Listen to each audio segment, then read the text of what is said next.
বাংলাদেশকে ভারত গোলাম বানাতে চেয়েছিল মন্তব্য করে জামায়াত আমির ডাক্তার শফিকুর রহমান বলেন, শেখ হাসিনা তাদের এজেন্ট।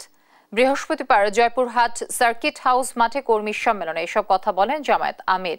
এ সময় ডাক্তার শফিকুর রহমান আরো বলেন, আওয়ামী লীগ 18 কোটি মানুষের উপর জুলুম করেছে। 17 বছরে 26 লাখ কোটি টাকা তারা বিদেশে পাচার করেছে বলেও মন্তব্য করেন তিনি। এ সময় প্রয়োজনীয় সংস্কার শেষে নির্বাচন আয়োজনে অন্তর্বর্তী সরকারকে আহ্বান জানান জামায়াত আমির।